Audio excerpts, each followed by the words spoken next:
సత్తెనపల్లిలో తక్కువ ధరకు బంగారం, వెండి వ్యాపారం పేరుతో యువకునికి ఆన్లైన్లో టోకరా వేసిన ఘటన చోటు చేసుకుంది. యువకుడు ఆశపడి 20 లక్షలు నగదును ఆన్లైన్లో ట్రాన్స్ఫర్ చేశాడు. ఫేస్బుక్లో రుచి అనే పేరుతో యువతి పరిచయం కావడంతో లేడీ కిలాడి ట్రాప్లో మోసపోయిన యువకుడు వెంకట్ పోలీసులను ఆశ్రయించాడు. పోలీసులు కేసు నమోదు చేసి దర్యాప్తు ప్రారంభించారు.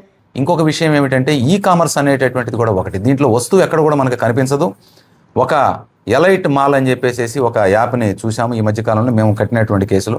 దాంట్లో కూడా ఈ కామర్స్ యాప్లో ఏమిటనంటే వస్తువుని ఈ బాధితుడు సెలెక్ట్ చేసుకుంటాడు, కొంత అమౌంట్ డిపాజిట్ చేస్తాడు, ఆ వస్తువుని వేరే వాళ్ళు కొన్నట్టుగా కొంత లాభం వచ్చినట్లుగా మళ్ళీ చూపించడం జరుగుతుంది. ఎక్కడ కూడా మనీ ట్రాన్సాక్షన్ మాత్రము వాళ్ళు చూపించినటువంటి యాప్లో ఉండేటువంటి అకౌంట్లో పెరుగుతుంది, కానీ బాధితుడికి సంబంధించిన బ్యాంక్ అకౌంట్లో ఎక్కడ కూడా అమౌంట్ పెరగదు. వేసినటువంటి డిపాజిట్ కంప్లీట్గా వాళ్ళకి వెళ్ళిపోతుంది.